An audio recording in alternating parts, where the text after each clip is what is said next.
দুঃসহ বেদনার কণ্টক পথবে, শোষণের নাগ পাশ ছিঁড়লে যারা, আমরা তোমাদের ভুলব না, আমরা তোমাদের ভুলব না। আর দেরি না করে আমরা সরাসরি মহাবিশ্বয় মহাগ্রন্থ আল কোরআন আল কারীম থেকে কথা শুনবো। আমরা যে বইটা থেকে কথা শুনবো, চুয়াডাঙ্গার ভাইয়েরা দেহের সবটুকুন শক্তি গলার মাঝ বরাবর এনে আওয়াজ করে বলেন তো, এই বইটার নাম কি? এই কোরআনে কোনো ভুল আছে? সন্দেহ আছে? সংশয় আছে? আমাদের জীবন সমস্যার সব কিছুর সমাধান এই কোরআনের ভেতরে দিয়েছে কে? সমাধান চাও যদি জীবনে মরণে, ফিরে যাও খুঁজে নাও চোখ রাখো কোরআনে। ঠিক না? সমাধান চাও যদি জীবনে মরণে, ফিরে যাও খুঁজে নাও চোখ রাখো কোরআনে। If you want a solution this দুনিয়া এন্ড আখিরা, go back have a look to the holy কোরআনে। ঠিক না? এজন্য আমরা সমস্যার সমাধান চাইলে চোখ রাখতে হবে যেই কিতাবের দিকে, কিতাবটার নাম আল কোরআন। এই কিতাবে কোনো ভুল নাই, এই কিতাবে কোনো সন্দেহ নাই, কোনো সংশয় নাই। এই কিতাবে যে সন্দেহ নাই এই কথা কোরআনে বলে দিয়েছে কে? রব্বুল আলামিন বলেন, যালিকাল কিতাবু লা রাইবা ফীহি হুদাল লিল মুত্তাকিন। সবাই পড়েন আমার সাথে, যালিকাল কিতাবু লা রাইবা ফীহি হুদাল লিল মুত্তাকিন। This is the book, the most authentic and original book in the world. There is no doubt in it and a guidance to those who are muttaqin. এই বইটা এমন বই যেখানে কোনো ভুল নাই, কোনো সন্দেহ নাই, কোনো সংশয় নাই। মুত্তাকিনদের জন্য এই বইয়ের ভেতরে হেদায়েত রেখে দিয়েছে কে? আল্লাহ। আবার রব্বুল আলামিন বলেন, আলিফ লাম রা, কিতাবুন আনজালনাহু ইলাইকা লিতুখরিজান নাসা মিনাল যুলুমাতি ইলান নূর। ও Muhammad sallallahu alayhi wa sallam, I've revealed this holy and sacred book unto you in order to lead the mankind out of darkness into the light. ও নবী, আমি কেন এই কোরআনকে আপনার কাছে পাঠিয়েছি আপনি জানেন? অন্ধকারাচ্ছন্ন মানুষগুলোকে আলোর পথে নিয়ে যাওয়ার জন্য, জাহান্নামীগুলারে জান্নাতি বানানোর জন্য, রাম আর বামপন্থী গুলারে ডানপন্থী বানানোর জন্য। চিল্লায় বলো ঠিক কিনা? এজন্য কোরআনের সাথে আমাদের অ্যাটাচমেন্ট বাড়ানোর দরকার আছে না নাই? আমরা যেন বেশি বেশি কোরআনের সাথে সম্পর্ক বাড়াতে পারি, কোরআনকে যেন আমরা বন্ধু বানাই। আমাদের বন্ধু হবে কোরআন। আমাদের বন্ধু হবে কি? আমাদের নিঃসঙ্গ সময়ের বন্ধু হতে হবে কোরআন। এই কোরআন যদি দুনিয়াতে আমরা বন্ধু বানাতে পারি কোরআনকে, কবরেও এই কোরআনকে আমাদের বন্ধু বানায় দিবে কে? কিয়ামতের ময়দানে ওই কোরআনকে আমাদের জন্য সুপারিশকারী করে বানাবে কে? সেই মহাবিশ্বয় মহাগ্রন্থ আল কোরআন আল কারীম থেকে আমি একটা সূরার কিয়দাংশ তেলাওয়াত করেছি। আজকের চুয়াডাঙ্গার এই বিশাল জনসমুদ্রে এই সূরার কিছু মেসেজ এই চমৎকার রজনীতে আপনাদের সাথে আমি শেয়ার করব। আওয়াজ করে পড়তে হবে ইনশাআল্লাহ। কোরআনের যেখান থেকেই বলি ওইখান থেকে বরকত আছে না নাই? অনেকে বলে, হুজুর ওই এলাকায় পর্দার ওয়াজ করছেন, এখানে পর্দার কথা বলেন কেন? বলে না? অনেকে বলে, হুজুর ওই জেলায় নামাজের ওয়াজ করছেন, তো এই জেলায় আবার নামাজের কথা কন কেন? হুজুর ওইখানে সুদ খাওয়া যাবে না বলছেন, এইখানে বলেন কেন? নামাজ কি শুধু ওই জেলায় লাগবে? পর্দাকে শুধু ঢাকাবাসীদের জন্য লাগবে, চুয়াডাঙ্গায় লাগবে না? আমরা সূরা ফাতিহা প্রতিদিন কয়বার পড়ি? ফরজ নামাজে 17 বার, সুন্নত সহ 40-45 বার। যে ব্যক্তি 50 বছর ধরে নামাজ পড়ে, এই বেটা যে কয় লক্ষবার সূরা ফাতিহা পড়ছে বেটা নিজেও জানে না। ঠিক কি না?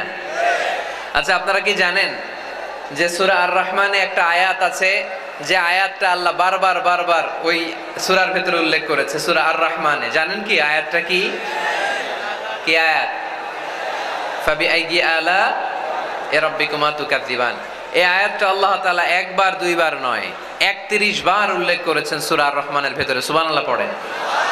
তার মানে জরুরি কথা সব জায়গায় বলতে হয়, বারবার বলতে হয়, চিল্লায় বলতে হবে। ঠিক কি না? আজকে আমরা সূরা দোহা থেকে কথা শুনবো। সূরাতুদ দোহা, আওয়াজ করে বলেন তো সূরাটার নাম কি? এই আপনাদের গলার আওয়াজ।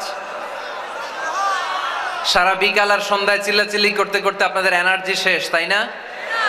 সূরাটার নাম সূরাতুদ দোহা, আওয়াজ করে বলেন তো সূরার নাম কি? মাশাআল্লাহ, আওয়াজ আছে তো? এনার্জি শেষ হয়ে যায় না এখনো বেঁচে আছে চুয়াডাঙ্গার লোক। তো আলোচনা শেষ পর্যন্ত এরকম আওয়াজ করে উত্তর দেয়া যাবে?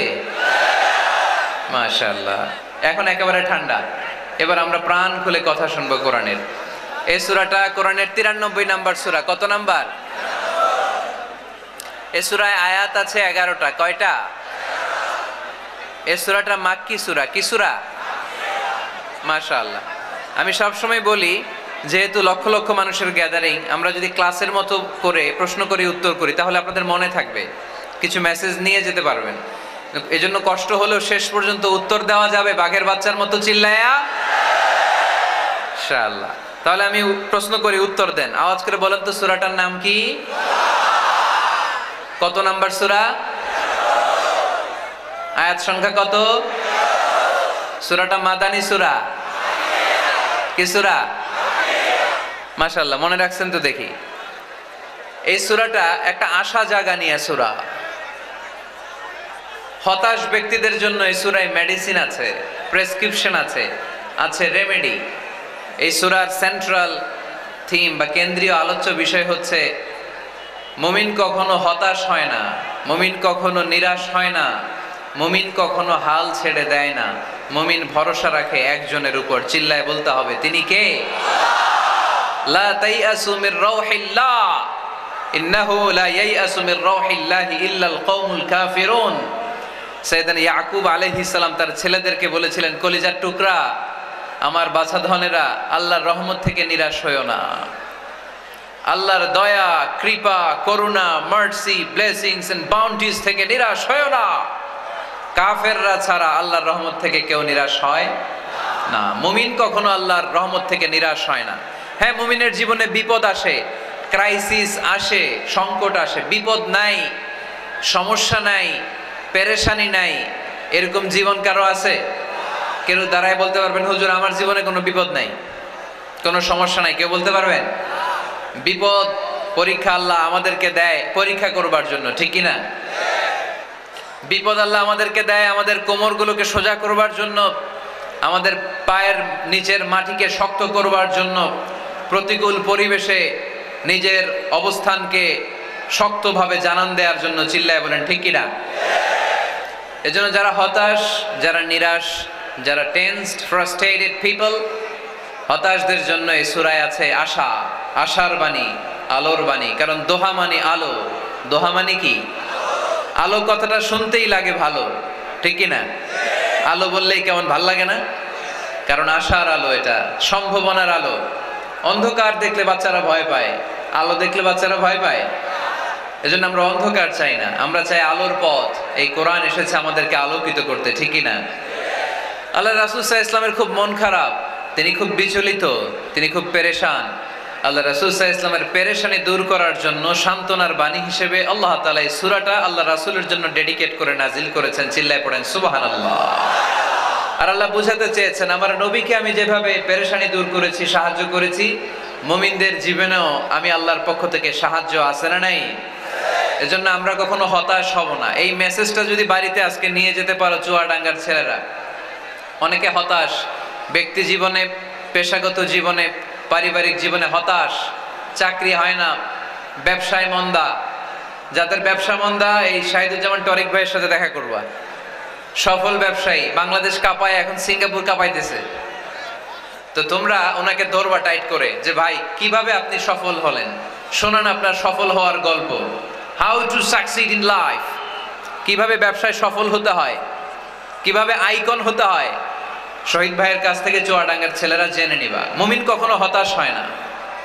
আজকের মাহফিল থেকে এতটুকু যদি এই জনসমুদ্র থেকে আমরা বাসায় নিয়ে যেতে পারি, যে আমরা কখনো হতাশ হব না, আমরা নিরাশ হব না, শেষ নিঃশ্বাস থাকা পর্যন্ত আমরা হাল ছেড়ে দিব না, আমরা ভরসা রাখবো সব সময় একজনের উপর। চিল্লায় বলতে হবে, তিনি কে?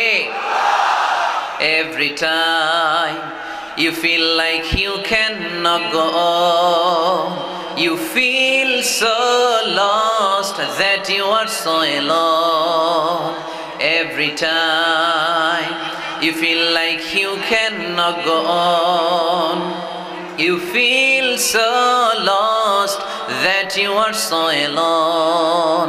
Don't despair and never lose hope, 'cause Allah is always by your side. Inshallah, pardon, Inshallah, Inshallah, you'll find your way. Inshallah, Inshallah, Inshallah, you'll find your way. পড়েন আল্লাহু আকবার। আমরা কখনো নিরাশ হই না, আমরা হতাশ হই না, আমরা ভরসা রাখি একজনের উপর, তিনি কে? আমরা জানি রাত যত গভীর হয় অন্ধকার তমানিসা ভেদ করে সুবহে সাদিক হয়। আমরা জানি গর্ভবতী নারীর যেদিন পেটের ব্যথা বেদনা বাড়তে থাকে ওই দিন নতুন মেহমান আগমনের সময় ঘনাতে থাকে। আমরা জানি বিশ্বাসীদের জীবনে কষ্ট, দুঃখ, যন্ত্রণা, পরীক্ষা যত বাড়তে থাকে সুখের দিন কাছে আসতে থাকে। চিল্লায় বলো ঠিক কিনা? এজন্য আমরা হতাশ হব না, হাল ছেড়ে দিব না, শেষ নিঃশ্বাস ত্যাগ করা পর্যন্ত আমরা ভরসা রাখবো একজনের উপর, তিনি কে?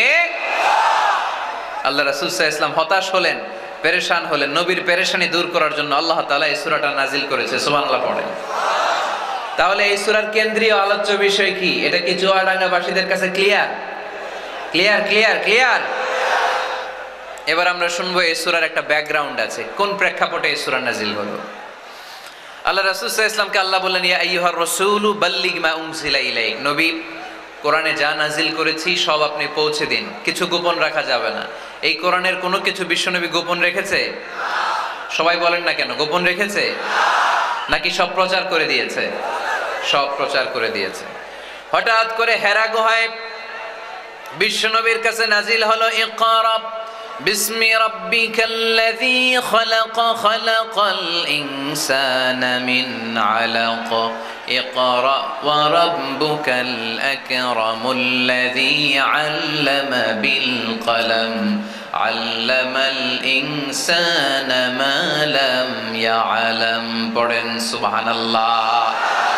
আল্লাহ নাজিল করলেন, নবী পড়ো, তোমার প্রভুর নামে যিনি সৃষ্টি করেছেন, তুমি যা জানতে না তা তোমার রব তোমারে শিখিয়েছেন, কলমের মাধ্যমে তোমাদেরকে জ্ঞান দিয়েছেন। সুবহানাল্লাহ। ইকরা বিসমি রাব্বিকাল্লাযী খালাক, read in the name of your lord who has created. পড়ো তোমার প্রভুর নামে। কোরআনের প্রথম বাণী পড়ো। কোরআনের প্রথম বাণী কি? সবাই বলেন, প্রথম বাণী কি? আল কোরআনের প্রথম বাণী পড়ো, আল হাদিসে নবীর কথা পড়ো। আল কোরআনের প্রথম বাণী পড়ো, আল হাদিসে নবীর কথা পড়ো। পড়ে পড়ে শেখো, শিখে শিখে তুমি তোমার নিজের জীবন গড়ো। সুবহানাল্লাহ পড়ো। পড়ে পড়ে নিজের জীবন গড়তে হবে। নাজিল হলো ইকরা বিসমি রাব্বিকাল্লাযী খালাক, যা নাজিল হলো নবী প্রচার করে দিলেন। এরপরে আরেক সূরা নাজিল হলো ইয়া আইয়ুহাল মুযাম্মিল কুমিল লাইলা ইল্লা কালিলা, বিশ্বনবী প্রচার করে দিলেন। এরপরে নাজিল হলো ইয়া আইয়ুহাল মুদ্দাসসির কুম ফাআনজির, বিশ্বনবী প্রচার করে দিলেন। যাই প্রচার নাজিল হয় তাই তিনি প্রচার করে দেন, যাই নাজিল হয় তাই তিনি প্রচার করে দেন। এরকম চলতে থাকলো কিছুদিন, কিন্তু হঠাৎ করে আর কোনো কোরআনের আয়াত নাজিল হয় না, ওহী আসা বন্ধ হয়ে গেল। ফলে নবীও নতুন কোনো কথা মক্কার লোকদেরকে শোনাতে পারে না। মক্কার লোকেরা বলল, ঘটনা কি মুহাম্মদ, নতুন নতুন আয়াত এতদিন বলতা, এখন বলো না কেন? বলো। বিশ্বনবী বলতে পারে না, কারণ বিশ্বনবী কি মন গড়া কোনো কথা বলে? সবাই যদি বুঝে থাকেন উত্তর দেন, বিশ্বনবী কি মন গড়া কথা কোনোদিন বলেছে? রব্বুল আলামিন বলেন, ওয়ামা ইয়ানতিকু আনিল হাওয়া ইন হুয়া ইল্লা ওয়াহয়ুন ইউহা। আমার নবী মন গড়া কোনো কথা বলেন না। আমার পয়গম্বর মন মস্তিষ্ক কোনো প্রসূত কথা তোমাদের কাছে পেশ করে না। আকাশ থেকে জিব্রাইল মারফত যা তিনি শুনতে পান তা তিনি মক্কাবাসীদের কাছে পৌঁছে দেন। সুবহানাল্লাহ। তো নাজিল হতো নবী পৌঁছে দিতেন। এখন বন্ধ, পৌঁছাতে পারে না। সাইয়েদনা জিবরাইল আলাইহিস সালাম আর কোরআন নিয়ে আসে না। রাসূল সাল্লাল্লাহু আলাইহি ওয়াসাল্লাম নতুন কোনো কথা শোনাতেও পারে না। মক্কার লোকেরা হাসাহাসি শুরু করলো, হাততালি দিতে শুরু করলো, মুহাম্মদ তোমার আল্লাহ তোমারে বর্জন করেছে, তোমার আল্লাহ তোমারে ভুলে গেছে। নাউজুবিল্লাহ পড়তে পারলেন না? ইন্না মুহাম্মাদান ওয়াদ্দাআহু রাব্বুহু ওয়া ক্বালা। হে মক্কার লোকেরা শোনো, মুহাম্মদের রব তো মুহাম্মদের ভুলে গেছে, মুহাম্মদের দিকে ফিরেও তাকায় না, আর নতুন কোন আয়াত পাঠায় না। আবু লাহাবের স্ত্রী উম্মে জামিল বলতে শুরু করলো, ইন্না শাইতানাকা ক্বাদ তারাক। মুহাম্মদ তোমার কাছে যে একটা শয়তান আসতো জিবরাইল নামে, ওই শয়তানটা আর আসে না। না, নাউজুবিল্লাহ পড়েন। সবাই টিটকারি করে। এখন রাসূল সাল্লাল্লাহু আলাইহি ওয়াসাল্লাম কিছু বলতেও পারে না, কারণ তিনি তো মন গড়া কিছু বলেন না, যা নাজিল হয় তা পৌঁছে দেন। রাসূল সাল্লাল্লাহু আলাইহি ওয়াসাল্লাম খুব পেরেশান হয়ে গেলেন, চিন্তায় পড়ে গেলেন, হতাশ হয়ে গেলেন। আর মনে মনে ভাবলেন, কি রে, আমি কোনো ভুল করলাম না তো? আমার কোনো অন্যায় হয়ে গেল না তো? এত অপেক্ষা করতেছি, আকাশের দিকে তাকিয়ে আছি, নতুন আয়াত আসে না কেন? আমি কবে নতুন আয়াত শোনাবো? কোন তাফসিরে এসেছে 15 দিন, কোথাও এসেছে 25 দিন, 40 দিন, কোথাও এসেছে কয়েক মাস আল্লাহ রাসূল সাল্লাল্লাহু আলাইহি ওয়াসাল্লামের কাছে কোরআনের আয়াত নাজিল করাকে বন্ধ রেখেছিল কে? নাজিল হয় না, তিনি কোরআনের আয়াত শোনাতেও পারেন না। আমরাও মাঝে মাঝে এরকম হতাশ হই, কি রে, ব্যবসা করলে লস, চাকরি হয় না, অসুস্থতা, মনে হয় আল্লাহ বোধহয় আমাদেরকে পছন্দ করে না, এরকম টেনশন আমাদেরও আছে না নাই? রাসূল সাল্লাল্লাহু আলাইহি ওয়াসাল্লাম যখন টেনশনে পড়ে গেলেন, আল্লাহ তাআলা এই সূরা নাজিল করার মধ্য দিয়ে আল্লাহ রাসূল সাল্লাল্লাহু আলাইহি ওয়াসাল্লামের টেনশন দূর করে দিলেন। চিল্লায় পড়েন সুবহানাল্লাহ। রাসূল সাল্লাল্লাহু আলাইহি ওয়াসাল্লামের পেরেশানি দূর করার জন্য আল্লাহ নাজিল করলেন, ওয়াদ-দুহা ওয়াল লাইলি ইযা সাজা মা ওয়াদ্দাআকা রাব্বুকা ওয়া মা ক্বালা। ওয়াদ-দুহা, আলোর শপথ, ওয়াল লাইলি ইযা সাজা, নিঝুম নিস্তব্ধ রাতের শপথ। সুবহানাল্লাহ পড়েন। প্রথমে আল্লাহ দুইটা কসম কাটলেন। কয়টা? দুইটা। প্রথমে দোহা, প্রভাতের সূর্য কিরণের শপথ, আলোর শপথ। এরপরে অন্ধকারের শপথ কাটলেন। আলোর শপথ দিয়ে আল্লাহ তাআলা ওহী আশাকে বুঝালেন, আর অন্ধকারের শপথ দিয়ে আল্লাহ ওহী না আশাকে বুঝালেন। আল্লাহ বুঝাতে চাইলেন, নবী সব সময় আলো থাকলে ভাল লাগে না। 24 ঘন্টায় যদি সূর্যের আলো, এখনো সূর্যের আলো, সকালেও সূর্যের আলো, খালি আলো আর আলো, ভাল লাগবে? কথা বলেন না কেন? আবার 24 ঘন্টায় ঘুটঘুটে অন্ধকার, কোনো আলো টালো নাই, ভাল লাগবে? তার মানে জীবন চালাতে আলোরও দরকার, অন্ধকারেরও দরকার। বিশ্বনবীরে বুঝাতে চাইলেন, নবী ওহী আসা যেমনি দরকার, মাঝে মাঝে ওহী বন্ধ রেখে আপনার একটু বিশ্রাম দেওয়াও দরকার। সুবহানাল্লাহ পড়েন। সরকারি চাকরি যারা করেন, সপ্তাহে কয় দিন জব করেন? জোরে বলেন। 5 দিন। বাকি 2 দিন কি করেন? বিশ্রাম নেন, ছুটিতে থাকেন। 7 দিনে যদি কাজ করা লাগতো, ভাল লাগতো? কথা বলেন না কেন? ভাল লাগতো না। আবার 7 দিনে যদি ছুটি থাকতো, ভাল লাগতো না। তার মানে কাজেরও যেমনি দরকার, বিশ্রামেরও দরকার, ঠিক কিনা? আল্লাহ বুঝাতে চাইলেন, নবী কাফেরদের কথায় কান দিবেন না। ওরা বলে আমি আপনারে ভুলে গিয়েছি। না না, কোশ্চিন কালেও না। কেমন করে ভুলে যায়? আপনি আমার বন্ধু। আমি ইচ্ছা করে ওহী নাজিল বন্ধ রেখে কিছুদিন আপনারে ছুটি দিলাম। আল্লাহর পক্ষ থেকে আমি আপনার জন্য বিশ্রামের ব্যবস্থা করে দিয়েছি। নবী বিশ্রামের ব্যবস্থা করে দিলাম, কারণ প্রতিদিন ওহী নাজিল হলে এটা পৌঁছে দেওয়া, এটা চারটেখানি কথা নয়।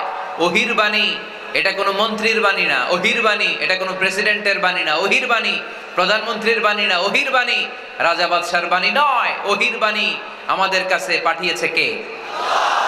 এই কালামুল্লাহ মাজিদের ওজন আছে না নাই? আল্লাহ বললেন, ইন্না সানুলকি আলাইকা কওলান সাকিলা। নবী গো, কোরআনের বাণী এটা হালকা কোনো বাণী নয়, এটা ভারী একটা বাণী। এই বাণী যদি আমি সাগরে নাজিল করতাম, এই কোরআনের বাণী যদি আমি জঙ্গলে নাজিল করতাম, আর এই কোরআনের বাণী যদি আমি পাহাড়ের মধ্যে নাজিল করতাম, কোরআনের ভারে বড় বড় পাহাড়গুলো মুহূর্তের মধ্যে ভেঙে চুরে খান খান হয়ে যেত। লাউ আনজালনা হাযাল কুরআন আলা জাবালিন লারাআইতাহু খাশিআম মুতাসাদ্দিআম মিন খাশিয়াতিল্লাহ। নবী হে, এই কোরআনকে আপনার উপর নাজিল না করে যদি আমি হিমালয় পাহাড় মাউন্ট এভারেস্টের উপর নাজিল করতাম, আমেরিকার আলাস্কা মাউন্টেন রেঞ্জের উপর নাজিল করতাম, ইউরোপের আল্পস পর্বতমালায় নাজিল করতাম, আমি যদি বড় বড় তুর পাহাড়ের উপর নাজিল করতাম, আপনি দেখতেন কোরআনের ভারে পাহাড়গুলো ভেঙে চুড়ে খান খান হয়ে গিয়েছে। তার মানে কোরআনের ওজন আছে না নাই? কোরআনের বাণী কি পাতলা, হালকা না ভারী? সবাই বলুন, হালকা না ভারী? কতটা ভারী? রাসূল সাল্লাল্লাহু আলাইহি ওয়াসাল্লাম যখন ওটের উপর বসে থাকতেন, তখন কোরআনের আয়াত নাজিল হলে ওটের পা মাটির মধ্যে দেবে যেত। ঘোড়ার উপর যখন বসে থাকতেন, তখন কোরআনের আয়াত নাজিল হলে ঘোড়া মাটিতে বসে যেত। মাঝে মাঝে আল্লাহ রাসূল সাহাবীদের পায়ের উপরে মাথা রেখে ঘুমাতেন। সাইয়েদনা যায়েদ রাদিয়াল্লাহু তাআলা আনহুর পায়ের মধ্যে, রানের মধ্যে মাথা রেখে বিশ্বনবী একবার ঘুমালেন। যায়েদ রাদিয়াল্লাহু তাআলা আনহু বলেন, অনেকক্ষণ বিশ্বনবী শুয়ে রইলেন, কিন্তু আমার কষ্ট হয় নাই, আমি টের পাই নাই। কিন্তু হঠাৎ বিশ্বনবীর উপর কোরআন যখন নাজিল হওয়া শুরু হয়ে গেল, আমার মনে হলো বিশ্বনবীর মাথার ওজন উহুদ পাহাড়ের সমান ভারী হয়ে গেছে।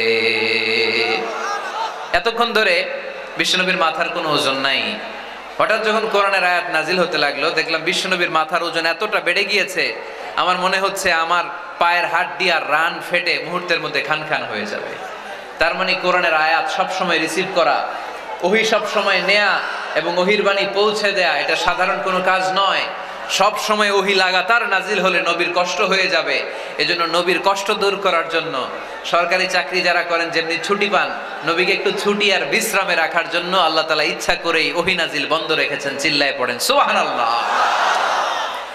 এজন্য আল্লাহ তাআলা নবীরে আশ্বস্ত করে বললেন, নবী ওয়াদ-দুহা ওয়াল-লাইলি ইযা সাজা মা ওয়াদ্দা'আকা রাব্বুকা ওয়া মা ক্বালা ওয়ালাল আখিরাতু খায়রুল লাকা মিনাল উলা ওয়ালা সাওফা ইউ'তিকা রাব্বুকা ফাতারদা। পড়েন আল্লাহু আকবার। এই সূরার শুরুতে আল্লাহ শপথ কাটলেন দুইটা। কয়টা? সবাই বলেন, আরো জোরে বলতে হবে, কয়টা?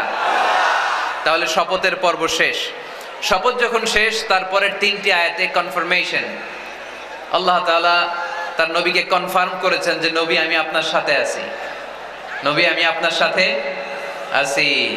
এই এলাকার ওসি সাহেব যদি আপনারে বলে আমি আপনার সাথে আছি, সাহস লাগবে না? এসপি সাহেব যদি বলে আপনার সাথে আছি, সাহস লাগবে না?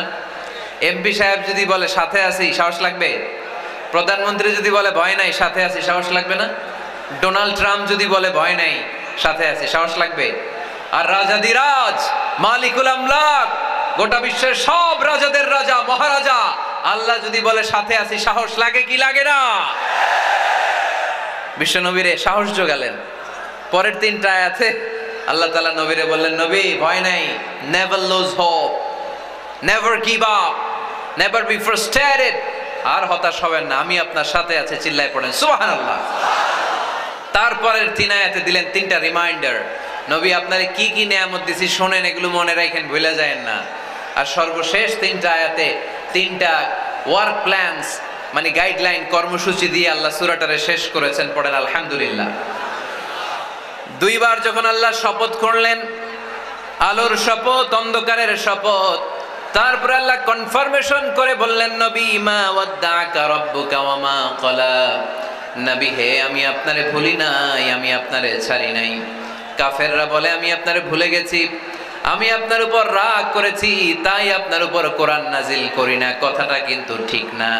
আমি আপনারে ভালোবাসি, মহব্বত করি, ইচ্ছা করে আপনারে ছুটি দেওয়ার জন্য, কয়েকদিন বিশ্রামে রাখার জন্য ইচ্ছা করেই কোরআন নাজিল বন্ধ রেখেছি।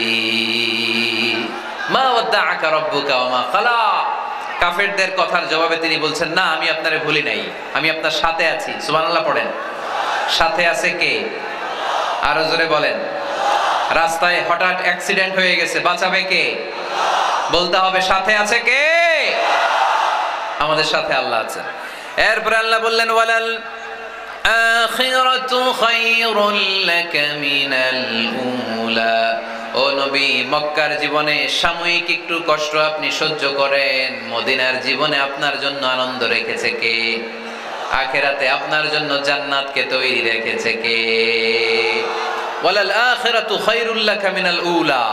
আরেকটা কনফার্মেশন, আরেকটা অ্যাসিউরেন্স, আরেকটা নিশ্চয়তার গ্যারান্টি, নবী indeed verily hereafter is far better for you than this dunya. এই দুনিয়ার চেয়ে আখিরাত উত্তম, ঠিক কি না? আখিরাত আপনার জন্য তৈরি, এই দুনিয়ার জীবন আপনার আসল জীবন নয়, আসল জীবন হচ্ছে কবরের জীবন, ঠিক কিনা? একদিন মাটির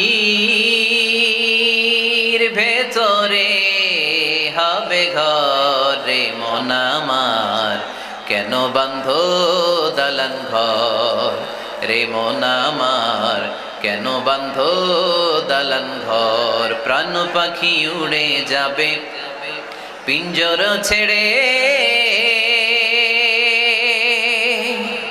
ধরা ধামে সবই রবে তুমি যাবে চলে।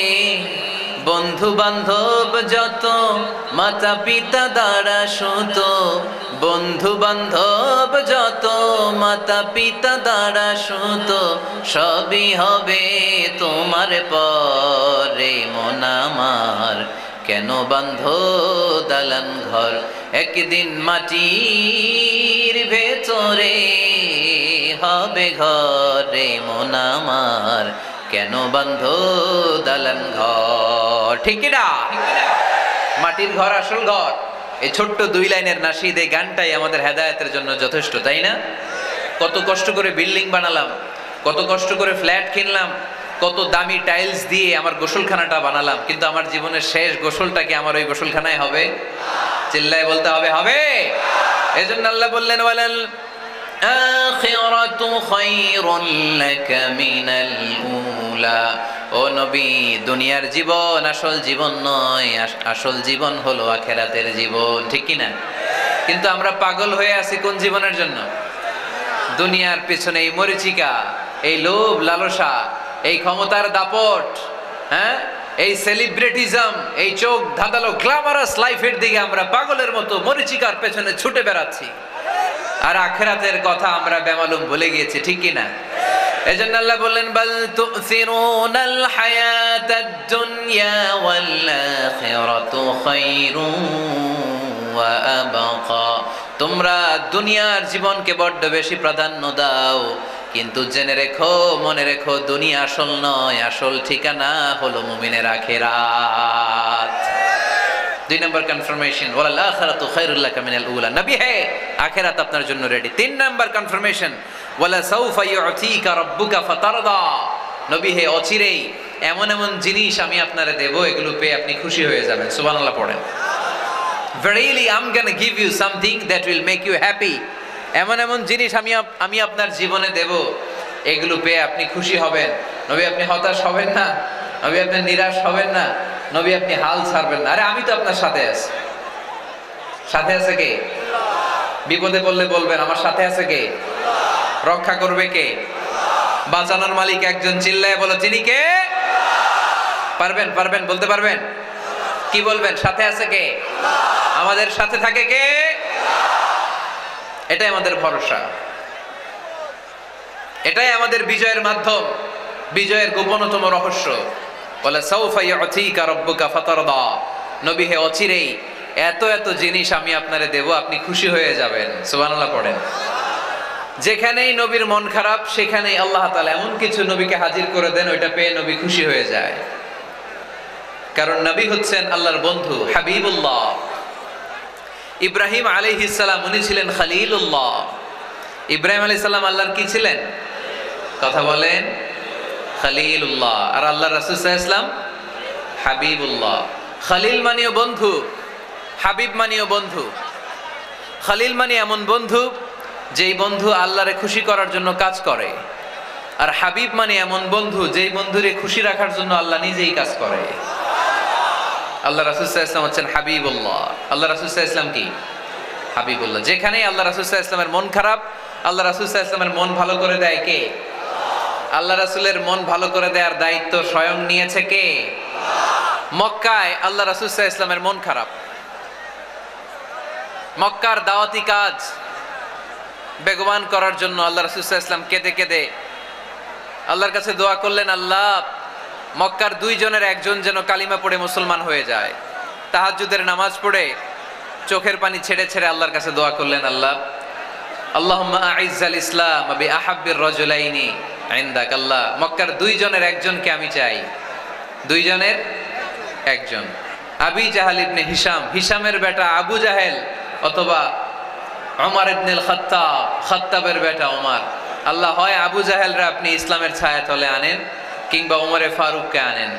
আল্লাহ কার জন্য দোয়াটা কবুল করেছে? জোরে বলেন।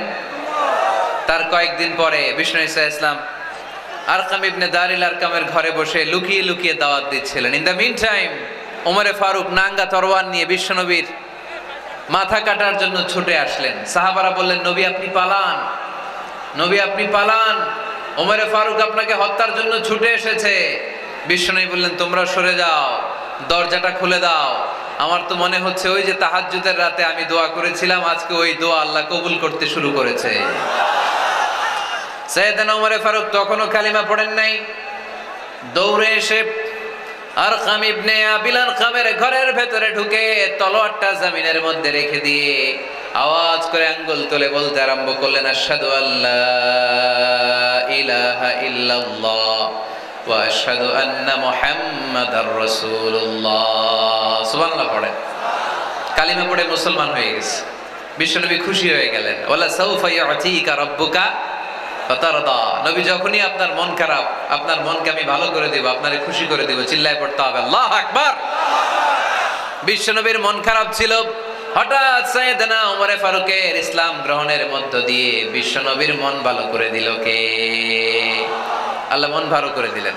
এবার ওমরে ফারুক বললেন, ইয়া রাসূলুল্লাহ, এই যে কোরআনের বাণী আপনি প্রচার করেন, আলাইসাল কোরআনু কিতাবুন হক, কোরআন কি সত্য কিতাব নয়? আপনারা আওয়াজ করে বলেন তো, আমাদের কোরআন কি সত্য কিতাব নয়? ইসলাম কি সত্য ধর্ম নয়? আল্লাহ কি আমাদের সঠিক রব নয়? তিনটা প্রশ্ন করলেন বিশ্বনবীকে। আপনাদের মতোই বিশ্বনবী বললেন, হ্যাঁ, কোরআনও সত্য, ইসলামও সত্য, আল্লাহও সত্য। এবার ওমরে ফারুক বললেন, ফাফিমাল ইখতিফা, নবী তাহলে লুকিয়ে লুকিয়ে দাওয়াত দেন কেন? লুকিয়ে লুকিয়ে ঘরের ভিতরে কোরআন পড়েন কেন? আজকে থেকে আমি ওমর আপনার সাথে আছি।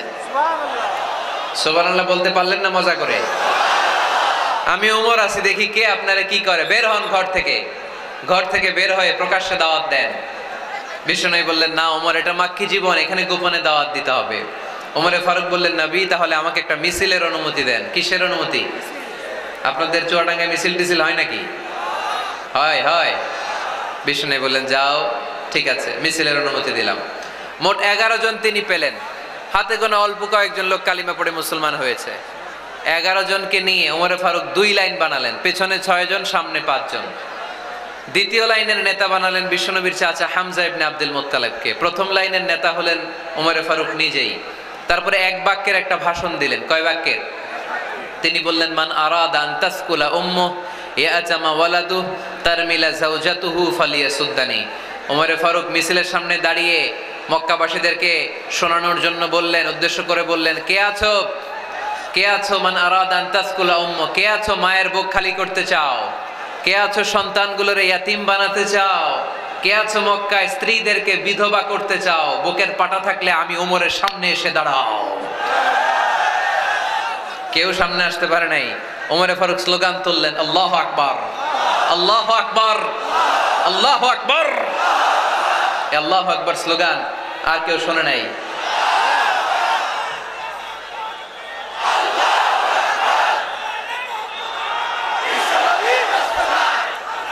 বালিশ হইলে খুব ভালো, একটা বালিশ হলে ভালো হতো।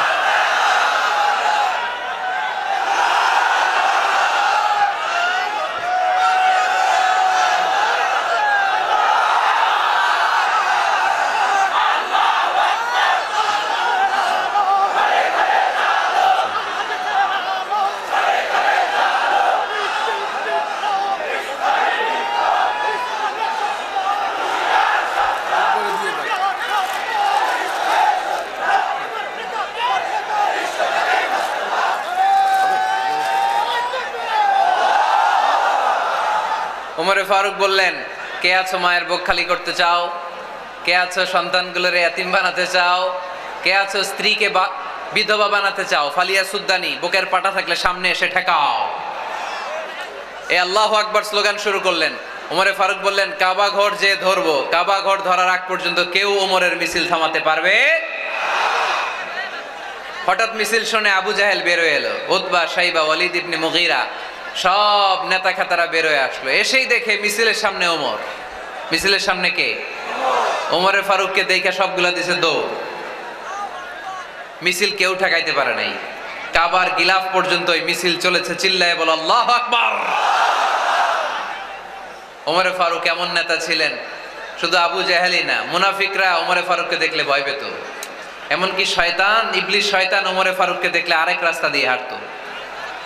আল্লাহ রাসূল বলতেন, মা সালাকা শাইতান সালিকান ফাজ্জান ইল্লা সালাকা ফাজ্জান গায়রা ফাজ্জিক। ওমর, শয়তান যদি তোমাকে এই রাস্তা দিয়ে আসতে দেখে, শয়তান এই রাস্তা রেখে দিয়ে আরেক রাস্তা দিয়ে হাঁটে। আবার আল্লাহ রাসূল সাল্লাল্লাহু আলাইহি ওয়াসাল্লাম বলেছেন, লা নাবিয়্যা বা'দি ওয়ালা রাসূলা, আমার পরে কোনো নবীও নাই, কোনো রাসূলও নাই, তবে লাউ কানা বা'দি নাবিয়্যুন লাকানা উমর, আমার পরে যদি নবী হওয়ার যোগ্যতা কারো থাকে, আমার সাহাবী ওমরের সেই যোগ্যতা আছে। পড়েন সুবহানাল্লাহ। প্রভু তুমি বলেছো রাসূল দেবে না, বলনি দেবে না ওমর, বলনি দেবে না হামজা তারি, খালিদ বিজয় সমর। প্রভু তুমি বলেছো রাসূল দেবে না, বলনি দেবে না ওমর, বলনি দেবে না হামজা তারি, খালিদ বিজয় সমর। প্রভু তুমি বলেছো রাসূল দেবে না। সুবহানাল্লাহ পড়েন। ওমরে ফারুক, ওরকম একটা ওমরের দরকার বাংলাদেশে, চিল্লায় বলেন ঠিক কিনা? ওই একটা ওমর যদি বাংলাদেশে থাকতো, টেন্ডারবাজি একদিনে বন্ধ হয়ে যেত। ওই এক ওমরে ফারুক যদি বাংলার জমিনে থাকতো, চাঁদাবাজি থাকতো না, নুসরাতের মতো কোনো মেয়েকে ধর্ষিতা হওয়া লাগতো না, পেঁয়াজের দাম বাড়িয়ে সাধারণ মানুষের কষ্ট দেওয়ার সাহস কেউ করতো না, লবণের মতো নিত্য প্রয়োজনীয় জিনিসের দাম বাড়ানোর গুজব তোলার মতো সাহস কেউ পেত না। চিল্লায় বলো ঠিক কিনা? কোটি কোটি টাকার নোট ছিঁড়ে ছিঁড়ে কেউ পানির মধ্যে ফেলার সাহস তুলতো না। চিল্লায় বলো ঠিক কিনা? এক লোক তার স্ত্রীকে 100 তালাক দিল। কয় তালাক? আরো জোরে বলেন। এবার স্ত্রী এসে বিচার দিল, ওমরে ফারুক, আমার স্বামী আমার 100 তালাক দিছে। ওমরে ফারুক বললেন, ঘটনা কি? তালাক দিবে 3 তালাক, তোমার স্বামী তোমার 100 তালাক দেয় কেন? স্বামীরে ডেকে নিয়ে আস। ডেকে নিয়ে আসা হলো, জিজ্ঞেস করা হলো, কিরে কয় তালাক দিলি? কয় 100 তালাক। ওমরে ফারুক বললেন, তালাক দিবা 3টা, 100 তালাক দিলা কেন? স্বামী বলে, মেজাজ খুব গরম আছিল। মেজাজ, আমাদের মাঝে মাঝে মেজাজ গরম থাকে না? সব তালাক দিয়ে ফেলায়, তুই তালাক, তোর মাও তালাক। কত বড় ডাকাইত, বউরেও তালাক দেয়, শাশুড়িরও তালাক মারে। আছে না নাই? আলহামদুলিল্লাহ চুয়াডাঙ্গা এরকম নাই। ওমরে ফারুক বললেন, দিবা 3 তালাক, 100 তালাক দিলা কেন? সে বলে, ওমরে ফারুক মেজাজ গরম ছিল। ওমরে ফারুক বললেন, তাই মেজাজ গরম ছিল? ঠিক আছে, আমি বিচার করতেছি। 3 তালাকে তোর বউ তালাক, বাকি 97 তালাক তোর পিঠের উপরে পড়বে। এরকম বিচার যদি বাংলার জমিনে থাকতো, কেউ আর এরকম ইসলামের কোনো বিষয় নিয়ে কথা বলার, ধৃষ্টতা দেখানোর সাহস পেত? কোরআনকে গালি দেওয়ার সাহস পেত? আমার নবীর নামে কার্টুন বানানোর সাহস পেত? আমার নবীকে নিয়ে ফিল্ম বানানোর সাহস পেত? বিশ্ব নবীকে গালি দেওয়ার সাহস পেত? ইসলাম নিয়ে কটু কথা বলার সাহস পেত? আমরা সব বিষয়ে কথা শুনতে রাজি। আমার নবীরে গালি দিলে খবর আছে না নাই? আমার নবীর দিকে যদি কেউ বা হাত তুলে তাকায়, ওই বা হাত কেমন করে ভেঙে দিতে হয় সেটাও আমরা জানি। চিল্লায় বলো ঠিক কিনা? ইসলামের বিরুদ্ধে যদি কথা বলে, ওইটা আমরা সহ্য করি না। চিল্লায় বলেন ঠিক কিনা? আমার নবীরে গালি দিলে, আমার কোরআনকে গালি দিলে, আমার আল্লাহরে গালি দিলে, আমার ইসলামকে গালি দিলে আমাদের কলিজায় আগুন ধরে কি ধরে না? নবীকে গালি দিলে কলিজায় আগুন লাগে? কোরআনকে গালি দিলে কলিজায় আগুন লাগে? কার কার কলিজায় আগুন লাগে হাত তুলে আল্লাহর দেখা।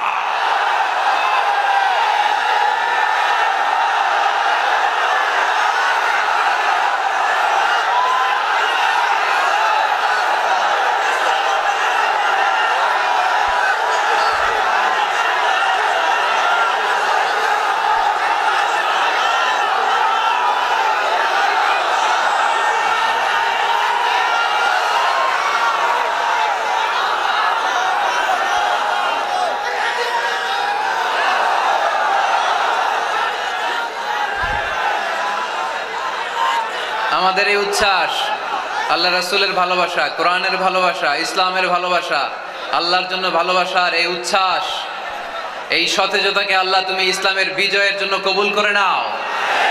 আমরা একটা ওমরের অপেক্ষায়, চিল্লায় বলেন ঠিক কিনা? ওই ওমরের মতো একটা নেতা হলে বাংলাদেশ সোজা হয়ে যাবে, চিল্লায় বলেন ঠিক কিনা? ওই ইমাম মাহাদির অপেক্ষায় আমরা আছি।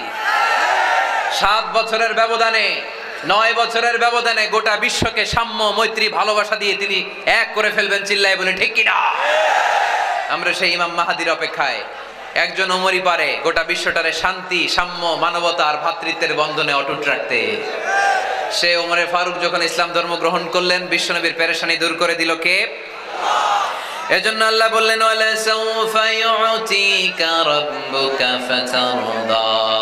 ও নবী, অচিরে এমন কিছু আমি আপনারে দান করব, এগুলো পেয়ে আপনি খুশি হয়ে যাবেন। সুবহানাল্লাহ পড়েন। যেখানেই নবী পেরেশান, ওইখানে নবীর মন ভালো করে দেয় কে? মক্কা থেকে 80 কিলোমিটার দূরে তায়েফের ময়দান। যারা হজ উমরা করেছেন তারা জানেন, প্রায় 80 কিলোমিটার দূর এই তায়েফের ময়দানে বিশ্বনবী পাহাড়ি পথ পাড়ি দিয়ে দাওয়াত দিতে গেলেন। তায়েফের লোকেরা কি নবীর দাওয়াতে সাড়া দিয়েছে? নবীকে পাথর মেরেছে, ঠিক কিনা? রক্তাক্ত করেছে 3টা জায়গায়। কয় জায়গায়? বিশ্বনবীর চাইতে সুন্দর মানুষ পৃথিবীতে ছিল? বিশ্বনবীর চাইতে সুন্দর মানুষ বর্তমানে পৃথিবীতে আছে? আমার নবীর চাইতে সুন্দর কোন সুপুরুষ কিয়ামত পর্যন্ত দুনিয়ায় জন্মগ্রহণ করবে? সাদা ধবধবে স্বচ্ছ শুভ্র মানুষ, এত সুন্দর মানুষ যার নুরানি চেহারা দেখলে মানুষ কালিমা পড়ে মুসলমান হয়ে যেত। বিশ্বনবীর চেহারা দেখে কাফির মুশরিকেরা কালিমা পড়ে মুসলমান হতো। আমার নবীর চেহারার মতো সুন্দর শুভ্র সাবলীল মানুষ দুনিয়ার বুকে দ্বিতীয়টা ছিল না। আমার ওই পেয়ারা নবীর গায়ে পাথর মেরেছে তায়েফের ছেলেরা। আমার নবীকে 3টা জায়গায় রক্তাক্ত করেছে, তারপরেও বিশ্বনবী তায়েফবাসীদের বদদুয়া দেয় নাই। খেয়ে না খেয়ে দিন প্রচারের কাজে নিজেকে দিয়েছ বিলিয়ে, তায়েফের কাফিরেরা চিনল না সে আলো, দুষ্ট ছেলেদের পিছু দিল লে।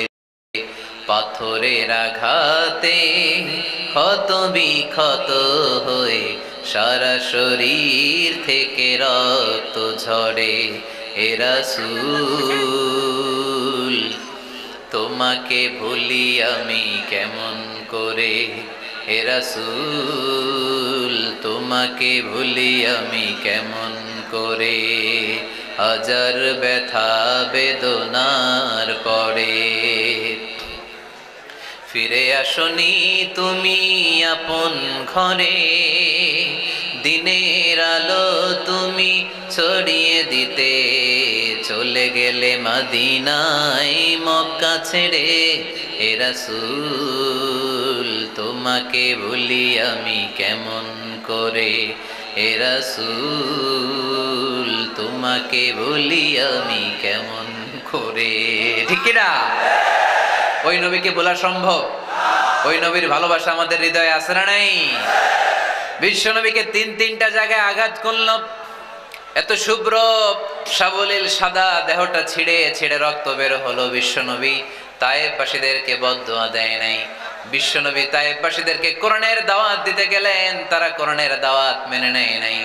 বিশ্বনবী ওযু করলেন, গায়ের রক্তগুলোকে মুছে মুছে ফজরের সময় খেজুর বাগানের সামনে দাঁড়িয়ে ফজরের নামাজ শুরু করে দিলেন। বিশ্বনবী মন্ত্রমুগ্ধকর কণ্ঠ দিয়ে তেলাওয়াত করতে শুরু করলেন।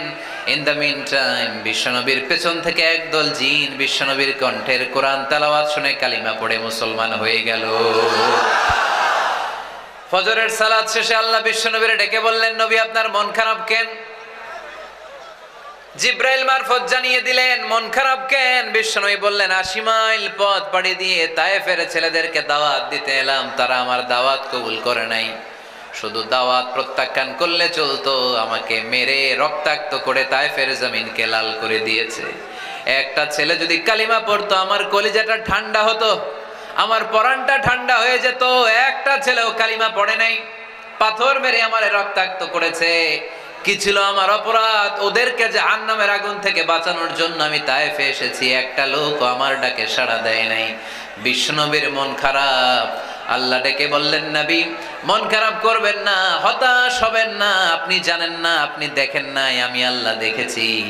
আপনি যখন দাঁড়িয়ে দাঁড়িয়ে ফজরের নামাজের তেলাওয়াত করছিলেন, আপনার সুমধুর কণ্ঠের তেলাওয়াত শুনে একদল জিন কালিমা পড়ে মুসলমান হয়েছে। ইন্না সামি'না কুরআনান আজাবা ইয়াহদি ইলার রুশদি ফাআমান্না বি। বিশ্বনবী যখন কালামুল্লাহ মাজিদ থেকে দাঁড়িয়ে দাঁড়িয়ে তেলাওয়াত করছিল, জিন জাতি বিশ্বনবীর কণ্ঠের তেলাওয়াত শুনে পাগল হয়ে গেল। জিনেরা এরকম বাক্য শুনে নাই এর আগে। জিনেরা মিলাই, কিরে এটা তো কোনো মন্ত্র না। জিনেরা মিলাই, কিরে এটা তো কবিতা না। এত সুন্দর কথা কার বাণী? এটা আল্লাহর বাণী ছাড়া অন্য কোনো বাণী হতে পারে না। এই সুন্দর বাণী শুনে তারা কালিমা পড়ে মুসলমান হয়ে গেল। আল্লাহ বিশ্বনবীর আশ্বস্ত করলেন, নবী আপনার কষ্ট বৃথা যায় নাই। মুমিনের কষ্ট কি কখনো বৃথা যায়? আওয়াজ করে বলো, বৃথা যায়? নবী আপনি দাওয়াত দিতে এসেছিলেন দৃশ্যমান এক জাতি, মানব জাতিকে, তায়েফের মানব জাতিকে দাওয়াত দিতে এসেছেন। ওরা দাওয়াত কবুল করে নাই তো কি হয়েছে? অদৃশ্য জাতি, জিন জাতি কালিমা পড়ে মুসলমান হয়ে গিয়েছে। ওয়ালা সাউফা ইউতিকা রাব্বুকা ফাতারদা। নবী অচিরেই এমন এমন সুসংবাদ আপনারে শোনাবো, আপনি খুশি হয়ে যাবেন। বিশ্বনবী যখন শুনলেন তায়েফবাসী কালিমা পড়ে নাই, কি হয়েছে? জিন জাতি তো পড়ছে। বিশ্বনবী আবার খুশি হয়ে গেলেন। সুবহানাল্লাহ পড়ে। এইভাবে বিশ্বনবীর মন খারাপ হলে বিশ্বনবীর মন ভালো করে দেয় কে? মক্কার জমিনে বিশ্বনবীকে হত্যার ষড়যন্ত্র করা হলো। বিশ্বনবী আর থাকতে পারলেন না। বিশ্বনবীকে আল্লাহ বললেন, নবী আপনার জন্য আর গ্রিন সিগন্যাল নাই, মক্কা থেকে আপনাকে চলে যেতে হবে মদিনায়। আপনি চলে যান, আপনার বন্ধু আবু বকরকে নিয়ে হিজরত করে চলে যান।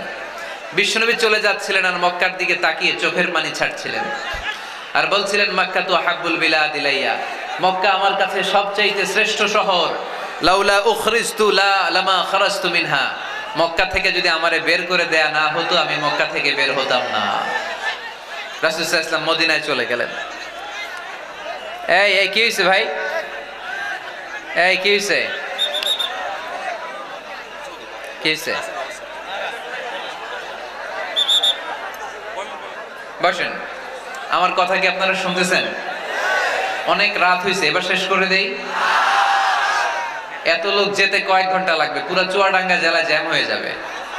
শেষ করে দিব নাকি আরো 2-1 মিনিট শুনবেন? শুনবেন? ঠিক আছে, তাহলে বসেন। রাসূল সাল্লাল্লাহু আলাইহি ওয়াসাল্লাম বললেন, মক্কা থেকে যদি আমার বের করে দেয়া না হতো আমি বের হতাম না। চোখের পানি ছাড়লেন। মাতৃভূমি ছেড়ে চলে যেতে হবে। আপনাদের জেলার নাম কি? আরো জোরে বলেন। চুয়াডাঙ্গারে বেশি পছন্দ করেন না বোধহয়, এজন্য আওয়াজটা জোরসে হয় নাই। আপনাদের প্রাণের জেলার নাম কি? চুয়াডাঙ্গা। জোর করে যদি চুয়াডাঙ্গা থেকে বের করে আপনারা সিলেটে পাঠায় দেয়, ভাল লাগবে? বিশ্বনবীকে মক্কা থেকে মদিনায় পাঠিয়ে দেয়া হলো। জন্মভূমি ছেড়ে বিশ্বনবী মদিনায় যাচ্ছেন, মনটা খুব খারাপ। প্রথম যখন মানুষ বিদেশে যায় এয়ারপোর্টে কাঁদে না? এয়ারপোর্টে গেছেন আপনারা? আহা, পরিবার পরিজনদেরকে কেঁদে কেঁদে অশ্রু সিক্ত নয়নে বিদায় দেয়। বিশ্বনবীও চোখের পানি ছেড়ে মক্কাকে বিদায় জানালো। মন খুব খারাপ, কিন্তু মদিনায় যেয়ে দেখে এলাহি কাণ্ড। মদিনার উপকণ্ঠে সানিয়াতুল ওয়াদা নামক জায়গায় আবাল বৃদ্ধ বনিতা দফ বাজিয়ে বাজিয়ে বিশ্বনবীরে ওয়েলকাম করতে শুরু করলো। তালাআল বাদরু আলাইনা মিন সানিয়াতিল ওয়াদা ওয়াজাবা শুকরু আলাইনা মাদা লিল্লাহি দা আইয়ুহাল মাবউসু ফিনা জিতা মিন আমরিল মুতা' জিতা শারাফতাল মাদিনা মারহাবান ইয়া খায়রাদা। যারা পারেন পড়েন। তালাআল বাদরু আলাইনা মিন সানিয়াতিল ওয়াদা ওয়াজাবা শুকরু আলাইনা মাদা লিল্লাহি দা। পড়েন না? আল্লাহু আকবার। এই বিশাল জনসমুদ্র দেখে তলাল বদরু আলাইনা আর দফ বাজাতে বাজাতে নবীকে ওয়েলকাম ইন রিসিপশন দেয়া হলো। এই মদিনার মানুষের ভালোবাসা দেখে মক্কা থেকে যে তিনি চোখের পানি ছেড়ে বিদায় নিয়েছেন, এই দুঃখের কথা বিশ্বনবী ভুলে গেলেন। বিশ্বনবীর মনকে আবার খুশি করে দিল কে? সুবহানাল্লাহ কইতে পারলেন না? ওয়ালা সাউফা ইউতিকা রাব্বুকা ফাতারদা। নবী অচিরেই এমন জিনিস আপনাকে আমি দান করব, আপনি খুশি হয়ে যাবেন। আবার বিশ্বনবী শুনতে পেলেন ওনার আগের পয়গম্বরদের বয়স ছিল কারো 1000 বছর, কেউ হায়াত পেত 2000 বছর, কেউ পেত 1500 বছর। তাদের উম্মতের মধ্য থেকে কেউ বাঁচত 800 বছর, 700 বছর। বিশ্বনবী মনে মনে দুঃখ পেতে শুরু করলেন, হায় হায়, আমার উম্মতের গড় বয়স এত কম। আগের উম্মতেরা হায়াত পেয়েছে বেশি, ইবাদত করার সুযোগও পেয়েছে বেশি। আমার গুনাহগার উম্মতেরা হায়াত পাবে কম, তাই ইবাদতের সুযোগও তাদের কম। ঠিক কি না? আল্লাহ রাসূল সাল্লাল্লাহু আলাইহি ওয়াসাল্লাম ফরমান, আ'মারু উম্মতি মা বাইনা 60 ইলা 70। আমার উম্মতের গড় বয়স 60 থেকে 70। 60 থেকে 70 এর মধ্যে আমার উম্মতের বেশিরভাগ লোক মারা যাবে। ওয়া আকাল্লুহুম মান ইয়াজুযু যালিক, হাতে কোনো অল্প কয়েকজনই 70 এর বেশি হায়াত পাবে। আপনাদের চুয়াডাঙ্গার কি অবস্থা? কত হায়াত পায় মানুষ? 80 বছর বয়স পেয়েছেন এরকম কেউ আছে নাকি আজকের মাহফিলে? 80 বছরের মুরব্বী কেউ আছেন? নাই। 70 বছর হায়াত পেয়েছেন কেউ আছে? হ্যাঁ, আছে আছে। 60 বছর বয়স আছে? 60 বছর আছেন। 50 আছে কার কার দেখি? 50। টরিক ভাইয়ের বয়স কত? শহীদ ভাই বয়স কত চলে? 50। মাশাআল্লাহ, আরো 50 বছর আল্লাহ বাঁচায় রাখুন। সবাই পড়ি আমিন। তো রাসূল সাল্লাল্লাহু আলাইহি ওয়াসাল্লাম চিন্তিত হলেন, হায় রে, আগের উম্মতেরা হায়াত পাইতো 1000 বছর, 1500 বছর। আমার উম্মত 60 থেকে 70 এর মধ্যে সব মরে যাবে। ওরা ইবাদত করার সুযোগ পেয়েছে বেশি, আমার উম্মতের কি হবে? সুবহানাল্লাহ কইবেন না? কি দরদ আমাদের জন্য, কি মায়ার নবী, কি দয়ার নবী। আমার নবীর চাইতে দয়ালু মানুষ পৃথিবীতে ছিল? আমার নবীর চাইতে বিশ্বস্ত মানুষ পৃথিবীতে আছে? আহমদ বড় বিশ্বস্ত, সে কোন বন্ধু বলো বেশি বিশ্বস্ত? সে কোন বন্ধু বলো বেশি বিশ্বস্ত? কার কাছে মন খুলে দেয়া যায়, কার কাছে প্রাণ খুলে দেয়া যায়, হওয়া যায় অতি আশ্বস্ত। তার নাম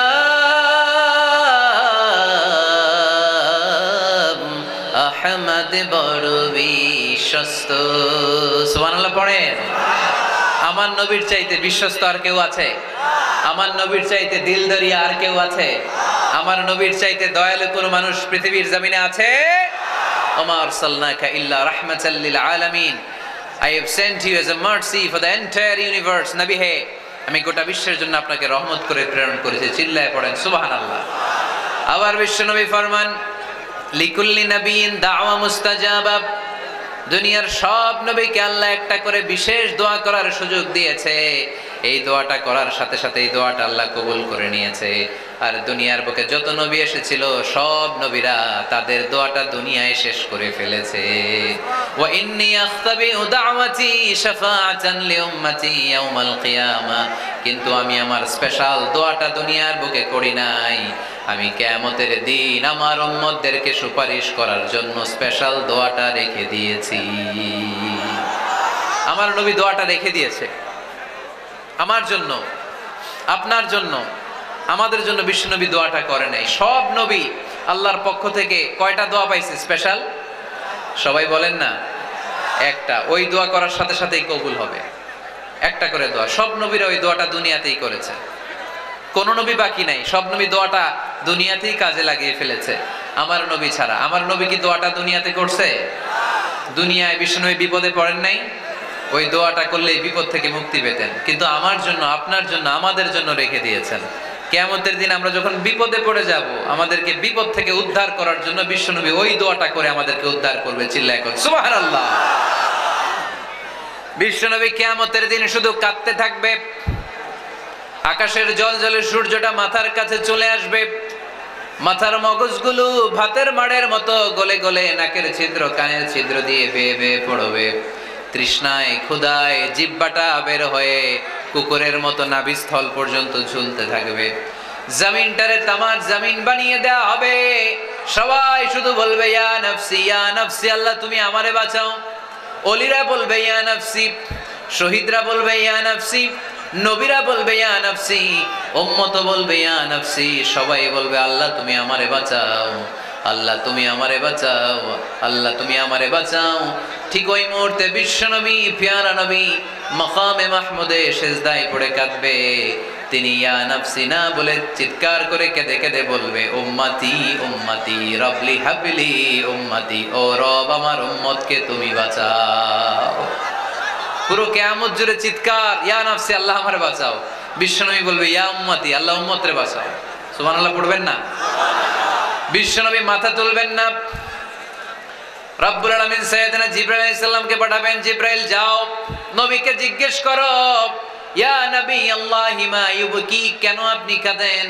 বিশ্বনবী মাথা তুলবেন না, সিজদারত অবস্থায় উত্তরে বলবেন উম্মতি উম্মতি, আল্লাহ আমার উম্মতের কি হবে আপনি বলেন, আমার উম্মতরে আপনি বাঁচান।